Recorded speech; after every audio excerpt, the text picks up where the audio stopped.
Ma sœur a déplacé sa pendaison de crémaillère, pour qu'elle tombe le même jour que l'enterrement de ma fille. Elle a qualifié cela d'événement mineur. Nos parents l'ont défendu. Et, la fois suivante où ils m'ont vu, il était déjà trop tard. Ce que vous allez entendre, c'est le genre d'histoire qui vous pousse à poser votre téléphone, pour fixer le mur dans le vide. Une femme enterre sa fille de 3 ans, toute seule, pendant que sa sœur organise une pendaison de crémaillère, exactement le même jour. Ses parents, eux, ont choisi la fête. Ensuite, tous les trois s'attendaient à ce qu'elle pardonne, et qu'elle maintienne la paix, comme elle l'avait toujours fait. Ce sur quoi ils n'avaient pas compté, c'est qu'elle était infirmière, avec des années de contact au sein du système de santé. Elle avait discrètement observé le travail de sa sœur, pendant des mois, et elle avait déjà commencé à passer des appels. J'étais là, pendant presque tout ce processus. Et je ne ressens aucune culpabilité, pour quoi que ce soit qui se soit passé ensuite. Ma sœur a déplacé sa pendaison de crémaillère, pour qu'elle tombe le même jour que l'enterrement de ma fille. Elle a qualifié cela d'événement mineur. Nos parents l'ont défendu. La fois suivante où ils m'ont vu, il était déjà trop tard. Je publie ceci au nom de ma meilleure amie, Claire. Elle n'arrive pas à se résoudre à l'écrire, et, honnêtement, je pense qu'elle n'en a tout simplement pas envie.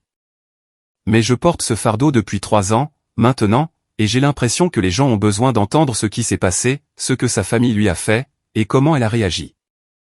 Je connais Claire depuis que nous avions toutes les deux la vingtaine. On s'est rencontrés par l'intermédiaire d'un ami commun, lors d'un événement professionnel, à Austin. C'est une infirmière, le genre de personne qui s'investit sincèrement pour résoudre les problèmes des autres, tout en gérant les siens en silence. Ce n'est pas quelqu'un qui fait des drames. Elle ne se plaint pas beaucoup. Elle fait partie de ces personnes que l'on pourrait qualifier de « stables », sans que cela paraisse ennuyeux, car sa stabilité se manifeste là où ça compte vraiment. Quand les choses tournent mal, elle ne perd pas pied. Elle se met simplement au travail. Elle est aussi perspicace, d'une manière qui vous surprend un peu sans prévenir. Elle ne l'annonce pas. Elle comprend simplement les situations plus vite que la plupart des gens, et elle emmagasine les informations, jusqu'à ce qu'elle en ait besoin. Lorsque sa fille, Grace, a été diagnostiquée d'un neuroblastome de stade 4 à l'âge de 2 ans, c'est exactement de cette façon qu'elle a géré la situation. Elle ne s'est pas effondrée. Elle s'est organisée. Elle s'est informée. Elle a trouvé le meilleur spécialiste auquel elle pouvait avoir accès. Elle a appris tout ce qu'il y avait à apprendre sur les options de traitement, et elle s'est présentée à cet hôpital, chaque jour, pendant plus d'1 an. Grace avait 3 ans lorsqu'elle est décédée, le 9 juin. Je m'en souviens, car elle m'a appelé tôt ce matin-là, et j'ai conduit jusqu'à l'hôpital, sans même y réfléchir. Et puis, je suis resté assise dans le parking, pendant environ 1 heure après avoir raccroché, parce que je n'avais aucune idée de ce que je devais faire de moi-même. Grace était l'un des enfants les plus adorables que j'ai jamais côtoyés. Elle aimait les fraises, plus que n'importe quelle autre nourriture sur Terre. Elle inventait des chansons sur absolument tout ce qu'elle voyait, ses chaussures, le ventilateur au plafond, ou n'importe quel objet aléatoire qui croisait son regard. Les infirmières de son étage l'adoraient. Claire avait placardé les dessins que Grace faisait, partout sur l'extérieur de la porte de sa chambre d'hôpital. Il était difficile d'être dans ce bâtiment, et de ne pas ressentir que quelque chose de précieux se passait là-dedans, quelque chose auquel le monde ne prêtait pas assez d'attention. Or, la famille de Claire, ses parents et sa jeune sœur, Nicole, avaient techniquement été présentes, de loin, pendant la maladie de Grace. Ses parents vivaient à Phoenix, et lui ont rendu visite 2 fois en 6 mois. Sa sœur, Nicole, qui vivait à environ 40 minutes d'Austin, n'est venue qu'une seule fois. Elle est restée peut-être 20 minutes, et elle est repartie, en se plaignant des frais de stationnement de l'hôpital. Claire ne m'a jamais dit un mot à propos de tout cela. J'ai abordé le sujet une fois, doucement, et elle a juste répondu quelque chose comme « Chacun gère ce genre de choses différemment », puis elle a changé de sujet. C'était tout elle. Elle n'allait pas se permettre d'en vouloir à sa famille, alors qu'elle était concentrée sur Grace. Elle avait mis ça de côté. Et je l'ai regardé mettre ça de côté. Pour être honnête, j'en avais entendu assez sur Nicole au fil des années, pour avoir une idée très claire de qui elle était, bien avant que tout cela n'arrive. Claire était la personne responsable de la famille. C'était elle qui arrondissait les angles, qui maintenait la paix, et qui rentrait en voiture depuis l'université, quand il y avait un problème à régler. Nicole, c'était celle qui avait annoncé sa propre promotion, lors de la réception de mariage de Claire. C'était celle qui était arrivée en retard au dîner de remise des diplômes d'infirmière de Claire, et qui avait passé la majeure partie de la soirée à parler d'une offre d'emploi qu'elle envisageait. À chaque moment important de la vie de Claire, Nicole avait trouvé un moyen d'en ramener une partie à elle-même. Et Claire avait toujours fini par l'accepter. C'était le marché qu'elle avait toléré, sans jamais y consentir consciemment. Personne dans la famille ne l'avait jamais dit à voix haute, mais tout le monde l'avait bien compris. Les ennuis ont commencé environ 6 semaines avant la mort de Grace. Nicole l'a appelée avec une grande nouvelle. Elle avait acheté une maison, 4 chambres, une piscine, le genre d'endroit que l'on affiche sur les réseaux sociaux, avec le hashtag Living My Best Life. Et elle voulait organiser une pendaison de crémaillère. Elle avait déjà réservé les traiteurs, un groupe de musique, et envoyé des invitations à plus d'une centaine de personnes. La totale. La date qu'elle avait choisie était le 15 juin. Elle voulait que toute la famille soit présente. Claire lui a dit, très clairement, que Grace était en phase terminale. Les médecins avaient indiqué que le début ou la mi-juin était la fenêtre à laquelle ils s'attendaient. Elle risquait fort de devoir organiser des funérailles ce week-end-là. La réponse de Nicole, et je vais être aussi précise que possible ici, car Claire m'a raconté cet appel presque mot pour mot, a été de dire que la vie continue.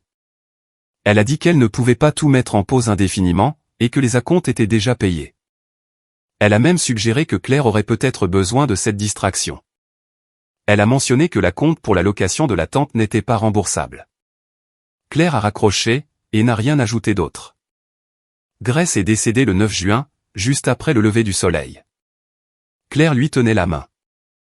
Elle m'a raconté, plus tard, que Grace a ouvert les yeux une dernière fois, lui a souri, a murmuré « Je t'aime, maman », et puis, la machine s'est mise à hurler.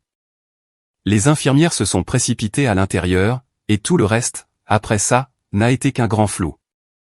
Les funérailles ont été fixées au 15 juin, la date la plus proche à laquelle le salon funéraire pouvait tout organiser pour un service convenable. Claire a appelé ses parents ce soir-là. La première réaction de sa mère, la toute première chose qui est sortie de sa bouche après les condoléances initiales, a été de faire remarquer que le 15 juin, c'était le même jour que la crémaillère de Nicole. Claire a attendu. Elle m'a dit qu'elle avait sincèrement attendu le moment où sa mère dirait « Évidemment, nous n'irons pas à la fête. Évidemment, nous serons là. Évidemment, cette partie n'est jamais venue. Ce qui est venu, c'est « Laisse-moi en parler à ton père et à Nicole. Nous allons trouver une solution. » La solution qu'ils ont trouvée, ça a été d'aller à la fête. Nicole a appelé la veille des funérailles. Elle a dit qu'elle ne pouvait pas changer la date. Il y avait trop d'invités.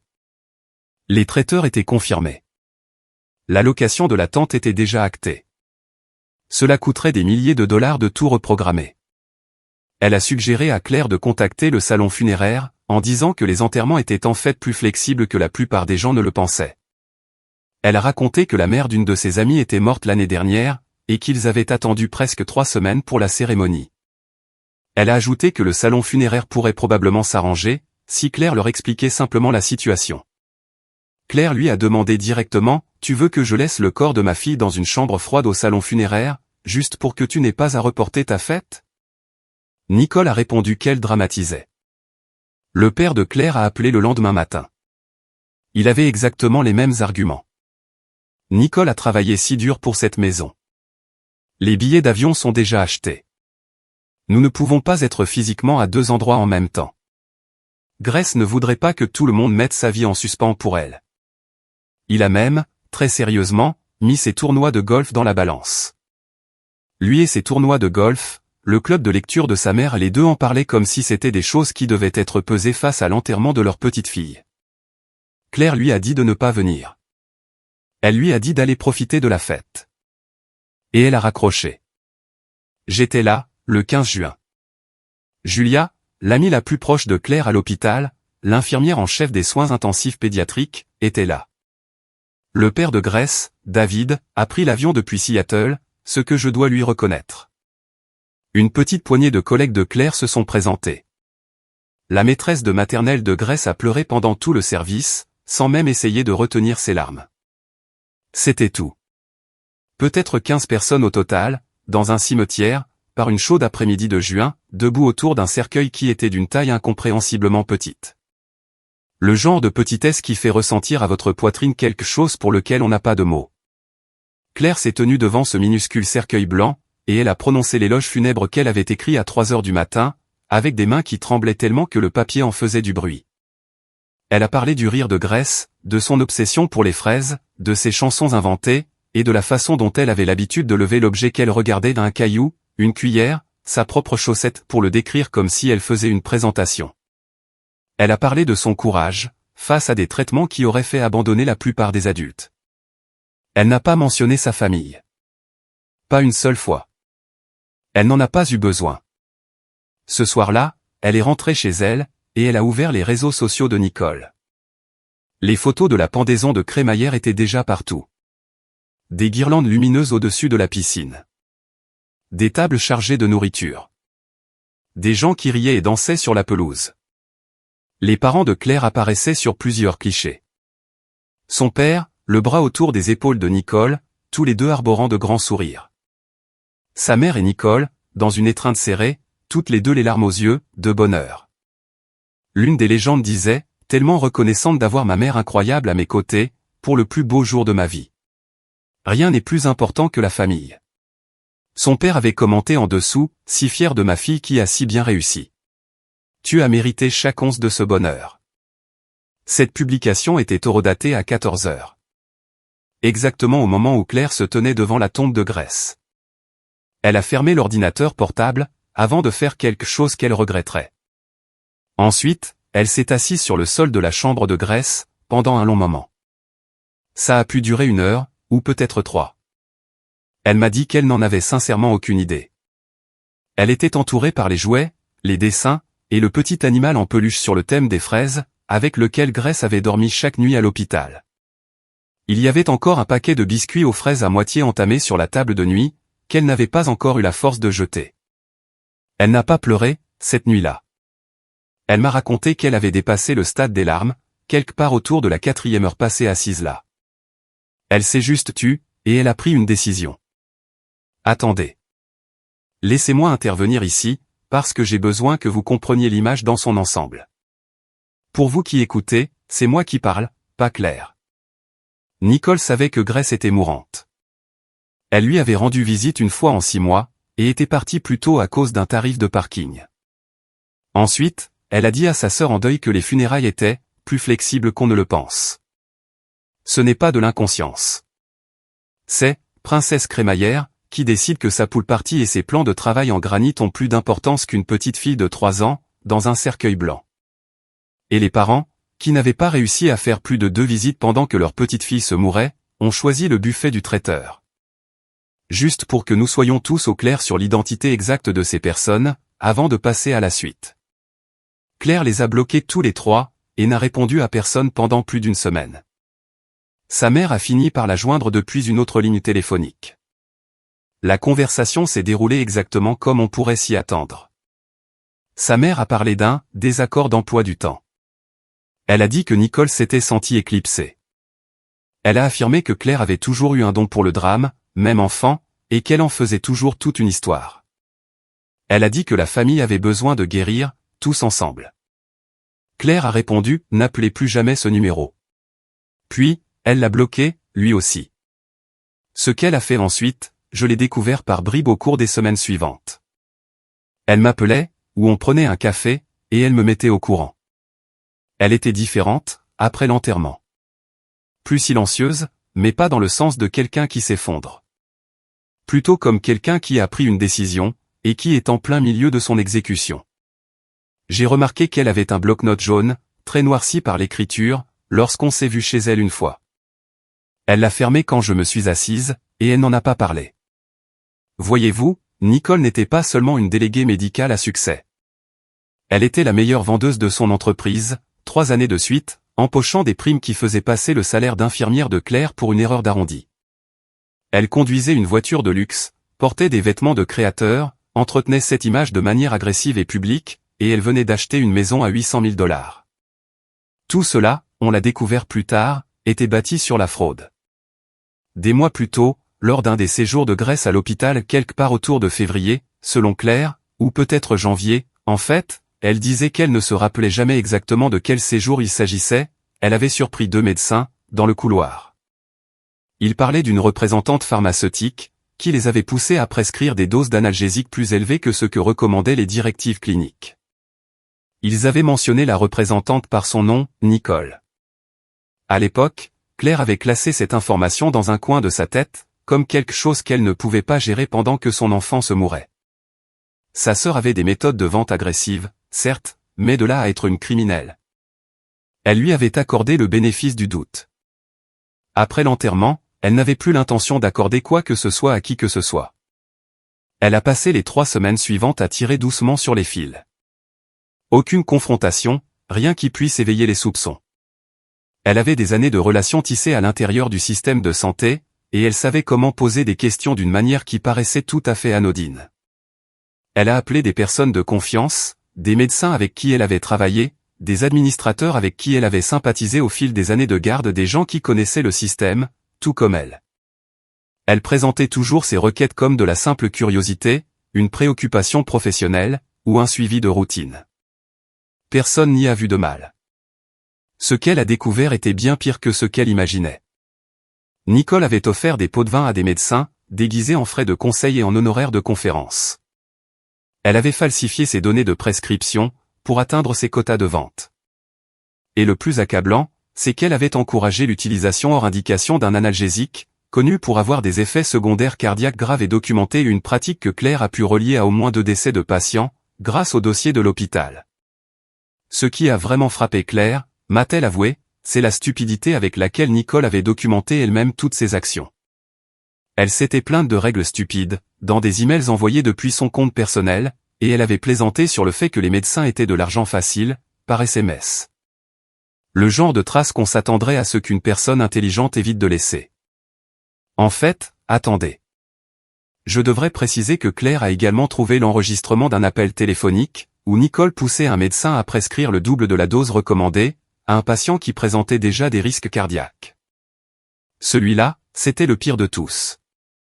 C'est cet élément qui a fait que tout ce qui a suivi a ressemblé, du moins à mes yeux, beaucoup moins à une vengeance, et beaucoup plus à une chose qui devait arriver, peu importe les circonstances. Petite pause d'1 seconde. C'est toujours moi, pas Claire. Elle a passé les semaines suivant l'enterrement de sa fille à monter discrètement un dossier fédéral contre sa sœur, tout en faisant son deuil, et tout en continuant à assurer chacune de ses gardes à la clinique. La plupart des gens, dans cette situation, ne sont pas fonctionnels du tout. Ils arrivent à peine à traverser la journée. Claire, elle, croisait des dossiers médicaux, et documentait des systèmes de pots de vin. Ça, ce n'est pas de l'émotion.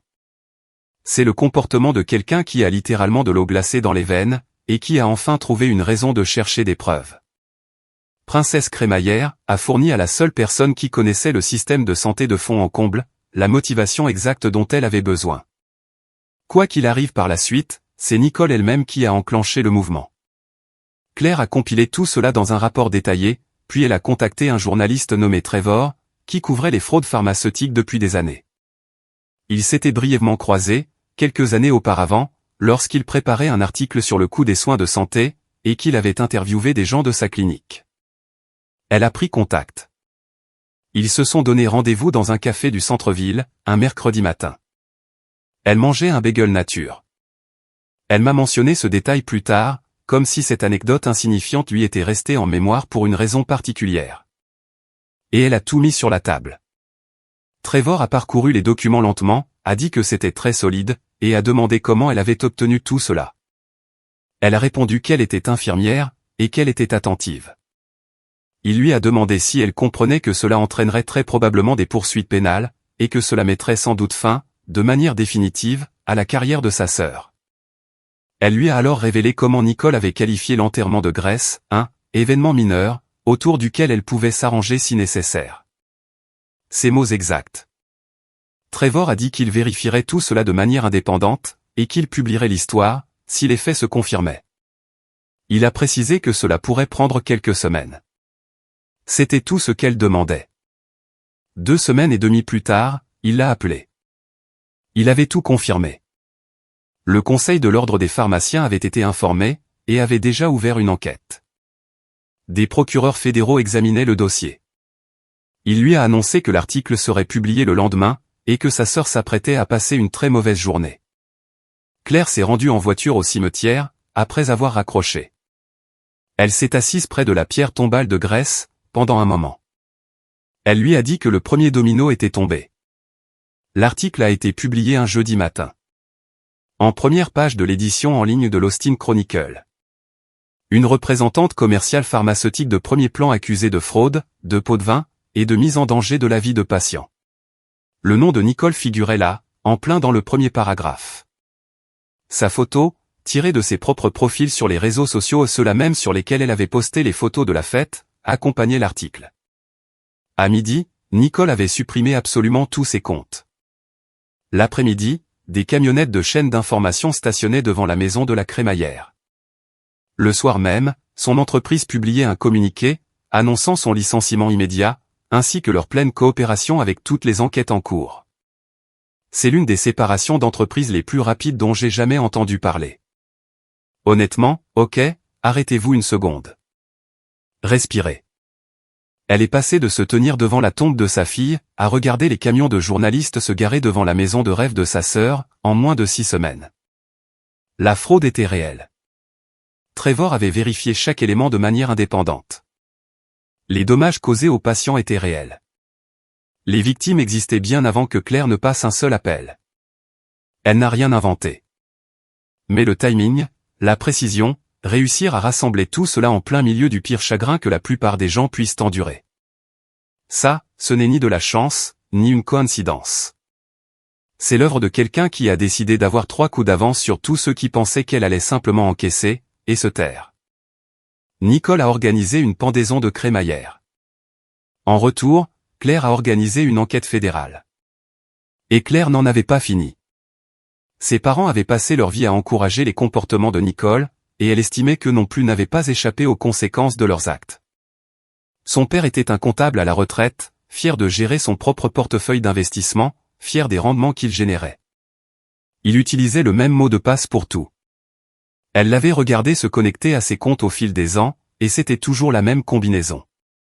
Il ne l'avait jamais changé, pas une seule fois. Elle n'allait pas le voler. Elle n'allait rien faire de criminel, mais elle savait qu'elle pouvait créer une quantité importante de chaos dans sa vie financière, sans toucher à un seul centime de son argent. Elle a créé quelques adresses e-mail, qui semblaient provenir d'institutions financières légitimes, et elle a commencé à lui envoyer des correspondances d'apparence urgente, activités suspectes sur ses comptes, documents requis pour des investissements qui n'existaient pas, mise à jour de sécurité nécessaire immédiatement. Elle connaissait son père. Il allait paniquer. Il allait appeler son courtier, à des heures indues, pour exiger des réponses à des questions portant sur des problèmes qui n'existaient même pas. Il allait déplacer de l'argent, geler des comptes, prendre des décisions impulsives. Il allait créer le chaos, tout seul. En l'espace d'une semaine, il appelait Nicole, en pleine crise de panique. Nicole s'en est d'ailleurs plainte sur les réseaux sociaux, « Mon père pense que ses comptes ont été piratés. J'ai passé 2 heures au téléphone avec lui. Pourquoi les personnes âgées sont-elles si nulles avec la technologie ?» Cette publication est restée en ligne pendant 3 jours, avant que tout le reste ne s'effondre, et qu'elle ne supprime tous ses comptes. Quoi qu'il en soit, 1 mois après la parution de l'article, les procureurs fédéraux ont déposé des accusations officielles. Fraude aux soins de santé, pot de vin, complot en vue de frauder. Chaque chef d'accusation était passible d'une véritable peine de prison. Nicole a essayé de contacter Claire, par tous les moyens auxquels elle pouvait penser, se pointer à son appartement, appeler avec des numéros masqués, demander à des gens de faire passer des messages. Claire a fait changer les serrures, et a installé une caméra. Un soir, quand Nicole est apparue sur le pas de la porte en pleurant, Claire l'a observée sur l'écran de la caméra, depuis l'intérieur, et n'a pas fait un pas vers la porte. Nicole sanglotait dans l'interphone, disant que c'était trop, qu'une seule mauvaise décision ne devrait pas lui coûter tout ce qu'elle avait, et que Claire était en train de la détruire. Claire a appuyé sur le bouton de l'interphone, et a dit une seule chose, « Tu as qualifié l'enterrement de Grèce d'événement mineur. » Ensuite, elle a relâché le bouton. Ses parents ont réussi à la joindre en passant par la clinique. Ils ont appelé pendant les heures de travail, et ont dit à la réceptionniste qu'il s'agissait d'une urgence familiale. Claire a pris l'appel dans la salle de repos, le dos collé au mur, en surveillant la porte. Sa mère a commencé par « Ce que tu as fait à ta sœur est impardonnable ». Elle a dit que tout ça, c'était juste pour une histoire de fête, que Claire était vindicative, que Nicole avait elle aussi des sentiments, et qu'elle avait eu l'impression que Claire essayait, en quelque sorte, de gâcher son grand jour avec le timing des funérailles. Son père a pris le combiné, et a ajouté que Nicole avait travaillé dur pour obtenir tout ce qu'elle avait, qu'elle s'était construite à partir de rien, et que la famille se devait d'être là pour elle. Claire a répondu qu'elle en avait fini, et elle a raccroché. Mais elle avait encore une dernière carte à jouer. Elle a contacté plusieurs médias, pour leur proposer un angle de suivi sur l'affaire. Elle leur a envoyé des photos de la pendaison de crémaillère, ses parents riant aux éclats, bras dessus bras dessous avec Nicole, célébrant en grand. Elle leur a fourni l'horodatage de chaque photo. Elle leur a donné la date de l'enterrement de Grèce. Les articles de suivi ont été brutaux. Une famille célèbre une maison bâtie sur la fraude, pendant que leur petite fille se fait enterrer. L'histoire s'est propagée bien au-delà d'Austin.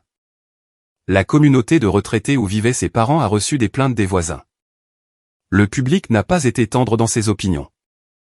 Des inconnus ont trouvé leurs coordonnées. Son père a dû arrêter de répondre au téléphone. Attendez, attendez, attendez. Je sais que certains d'entre vous sont déjà en train de taper, elle est allée trop loin, dans les commentaires.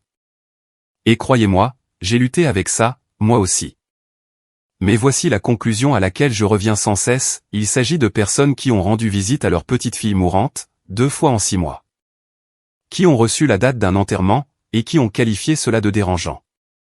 Qui ont laissé Nicole décrire toute la situation comme un conflit d'emploi du temps mineur, sans rien dire. Ils ont fait chaque choix, en ayant toutes les informations sous les yeux. Claire s'est simplement assurée que le reste du monde puisse voir ces mêmes informations, celles qu'ils avaient gardées pour eux. Ce n'est pas de la cruauté. C'est simplement la facture pour des choix qu'ils avaient déjà faits. Nicole a accepté un accord de plaidé coupable. 5 ans dans une prison fédérale, le remboursement des victimes, et une interdiction permanente de travailler dans le secteur pharmaceutique, ou dans les soins de santé, sous quelque forme que ce soit. L'audience de détermination de la peine était publique. Claire s'y est rendue, et s'est assise au fond de la salle d'audience. Elle ne m'a dit qu'elle y allait qu'après coup. Elle a expliqué qu'elle avait besoin de voir ça se terminer en personne. Qu'elle avait besoin de voir la porte se refermer, pour de bon.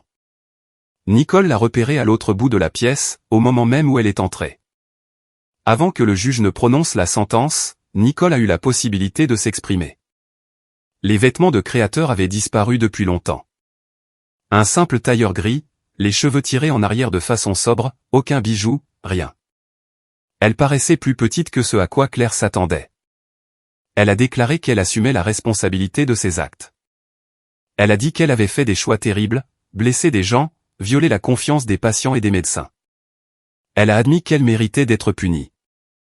Ensuite, elle a regardé directement Claire, et a déclaré au tribunal que sa propre sœur avait orchestré sa chute.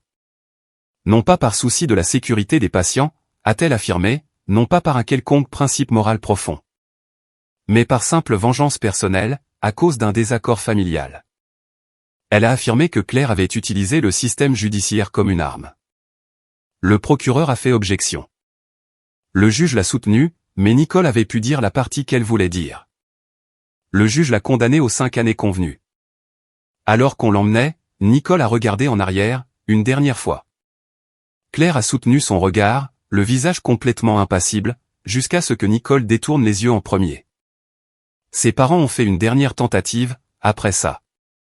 Ils ont conduit depuis l'Oklahoma, se sont présentés dans le hall de la clinique, et ont dit à la sécurité que c'était une urgence familiale.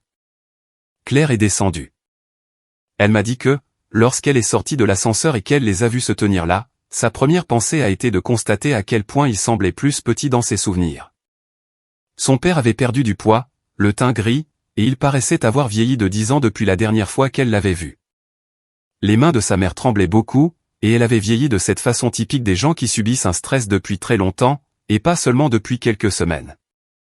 Ils avaient vendu leur appartement de retraite à perte, pour couvrir les frais d'avocat de Nicole, s'étaient déclarés en faillite, et déménageaient dans un endroit plus modeste, près d'un parent en Oklahoma. Claire m'a raconté qu'elle s'est tenue à environ 2 mètres d'eux, et qu'elle ne s'est pas approchée davantage. Son père a dit qu'il voulait juste savoir s'il y avait un chemin possible pour avancer.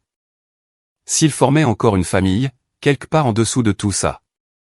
Claire les a regardés tous les deux pendant un long moment. Puis, elle a répondu, il n'y a pas de famille ici.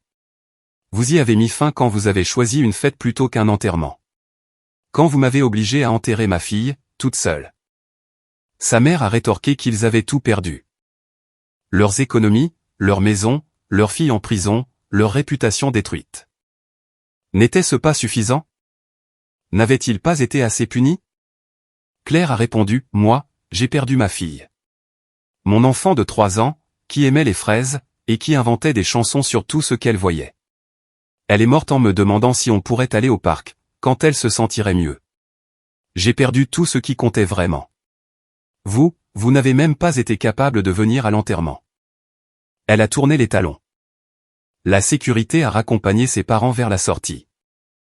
Elle ne les a plus jamais revus. Environ 2 mois après cela, elle a reçu un appel de sa tante Lydia, la sœur de son père, une personne à qui elle n'avait pas parlé depuis plus d'1 an. Son père avait subi une grave crise cardiaque. Il était en soins intensifs. Lydia lui a expliqué que sa mère avait peur de la contacter directement, et qu'elle lui avait demandé de faire passer le message. Elle lui a dit qu'il risquait de ne pas s'en sortir. Elle a demandé si Claire voulait venir. Claire a dit non. Elle n'a pas hésité, elle n'a donné aucune explication supplémentaire, juste un non. Lydia a insisté, doucement. Elle a dit qu'elle avait entendu parler de l'enterrement, de tout le reste, que ce que ses parents avaient fait était mal, qu'elle comprenait, mais qu'il était en train de mourir, et est-ce que Claire ne voulait pas lui dire au revoir? Claire a répondu, il m'a dit au revoir lorsqu'il a choisi une fête plutôt que l'enterrement de sa petite fille. Il n'y a plus rien à dire. Son père n'est pas mort. Il a fini par se rétablir suffisamment pour quitter l'hôpital, bien que sa santé soit restée fragile. Claire l'a appris par une connaissance commune, et non par un contact familial. Elle m'a confié qu'elle n'avait rien ressenti en l'apprenant. Pas de soulagement, pas de regret, juste rien. Dernière mise à jour. Environ 6 mois après l'incarcération de Nicole, Claire a reçu une lettre d'elle, transférée par la prison, et déjà inspectée à son arrivée. Elle a failli ne pas l'ouvrir. Elle m'a avoué l'avoir tenue au-dessus de la poubelle pendant 30 bonnes secondes, avant que la curiosité ne l'emporte. L'écriture était brouillonne, pas comme la calligraphie habituellement parfaite de Nicole. Elle y écrivait qu'elle ne demandait pas pardon. Qu'elle ne le méritait probablement pas, et qu'elle le savait. Mais elle ajoutait que Claire avait dépassé les limites de la justice, qu'elle avait orchestré une destruction totale, ruiné financièrement leurs parents, retourné le monde entier contre eux, et utilisé des crimes réels comme moyen pour accomplir quelque chose de personnel. Elle a écrit qu'elle espérait que la douleur avait comblé le vide laissé par Grace. Elle a ajouté qu'elle ne pensait pas que ça marcherait, qu'à son avis, Claire se sentirait toujours vide, quoi qu'elle fasse. Elle a aussi précisé qu'elle avait aimé Grace, qu'elle avait été une tante terrible, elle le reconnaissait, mais qu'elle l'avait aimé. Et que Grace serait triste de voir ce que Claire était devenue. Claire a lu la lettre 2 fois. Ensuite, elle l'a brûlée dans l'évier de sa cuisine, et a rincé les cendres dans les canalisations. Peu de temps après, elle a fait envoyer des lettres de mise en demeure à tous les 3, par l'intermédiaire d'un avocat. Interdiction de tout contact, par quelque moyen que ce soit, direct ou par des intermédiaires, pour quelque raison que ce soit. Toute violation entraînerait des poursuites judiciaires immédiates. C'était la dernière porte, refermée et verrouillée. Ce qu'elle a fait ensuite, c'est honnêtement la partie à laquelle je pense le plus. Elle a commencé à faire du bénévolat pour une organisation de soutien aux enfants atteints de cancer, travaillant avec des familles qui se trouvaient exactement là où elle avait été. Elle aidait les parents à comprendre ce que signifiait vraiment le jargon médical, à naviguer dans les systèmes hospitaliers qui semblent impossibles à gérer de l'intérieur, et à trouver des ressources dont ils ignoraient l'existence. C'était un travail difficile pour elle. Chaque enfant qu'elle rencontrait lui rappelait Grace. Chaque parent désespéré avec qui elle s'asseyait reflétait quelque chose qu'elle reconnaissait de ses propres pires mois. Il y avait des jours où elle rentrait d'une de ses gardes de bénévolat et m'appelait, et nous restions juste au téléphone pendant un moment, sans dire grand-chose. Mais elle n'a pas arrêté d'y aller. Elle m'a dit, une fois, que c'était la première chose qui lui semblait avoir un sens réel, après tout ce qui s'était passé. Pas une guérison, disait-elle. Elle faisait bien attention à ne pas appeler ça comme ça. Juste quelque chose de significatif, d'une manière que la vengeance ne l'avait jamais vraiment été, même quand cette vengeance se déroulait exactement comme prévu. Je l'ai observé s'asseoir avec une jeune mère, un soir, elle devait avoir 25 ans, son fils atteint d'une leucémie en phase terminale. La femme lui a demandé comment on fait pour survivre, quand on regarde son enfant mourir. Claire a répondu, on le fait, un instant à la fois. Vous êtes là. Vous lui tenez la main. Vous lui dites que vous l'aimez. Vous faites en sorte que chaque seconde compte. La femme a demandé, et que se passe-t-il après? Comment y survit-on? Claire est restée silencieuse pendant une seconde. Puis, elle a répondu, vous survivez, en faisant le choix de le faire. Chaque jour, vous vous réveillez, et vous choisissez de continuer. Certains jours, c'est sincèrement tout ce dont vous êtes capable. D'autres jours, vous pouvez faire plus. Mais tout commence par ce choix. Elle a toujours les dessins de Grace sur son réfrigérateur. Tous. Exactement les mêmes. Nicole a purgé 3 ans de sa peine, avant d'obtenir une libération conditionnelle. Claire l'a appris grâce à une alerte d'actualité qu'elle avait configurée. Elle ne l'a pas contacté. Elle n'a pas assisté à sa libération. En ce qui la concerne, Nicole est une étrangère, liée à elle par l'ADN, et par une histoire qu'elle a fini de porter. Ses parents sont toujours en Oklahoma, quelque part. La santé de son père est restée fragile, après ses problèmes cardiaques. Elle ne se renseigne plus pour avoir de leurs nouvelles. Rien de tout cela ne la regarde, désormais. Elle visite la tombe de Grace chaque 9 juin. Elle apporte toujours des fraises. Elle m'a confié que, lors du 2e anniversaire, elle est restée assise là pendant presque 3 heures, à parler à voix haute à la pierre tombale. Elle racontait à Grace tout ce qui s'était passé, ce qu'elle avait fait, ce que ça lui avait coûté, ce qu'elle avait ressenti. Elle m'a dit qu'elle s'était excusée auprès d'elle, au cas où elle serait devenue quelqu'un que Grace aurait été triste de voir, mais qu'elle n'était pas sûre d'avoir eu un meilleur choix à sa disposition. Elle avait besoin de se raccrocher à quelque chose, et les forcer à comprendre avait été la seule chose à laquelle elle avait pu se raccrocher, pendant très longtemps. Elle m'a dit un jour, peut-être 2 ans après que les choses se soient tassées, qu'elle ne le regrette pas, et qu'ils ont mérité exactement ce qui leur est arrivé. Mais, a-t-elle ajouté, et il y avait un grand mais. Elle m'a dit que la vengeance n'avait rien comblé du tout. Ça lui a donné un objectif sur lequel se concentrer, au moment où le chagrin l'aurait engloutie tout entière. C'était une direction à suivre, quand elle n'avait plus rien d'autre. Mais une fois que tout a été terminé, le deuil était toujours là, juste différent, plus silencieux, sous une forme différente qu'auparavant, mais il n'avait pas disparu. Je pense à ces horodatage de photos de fête, plus souvent que je ne le devrais. Le 15 juin, à 14 heures. Rien n'est plus important que la famille.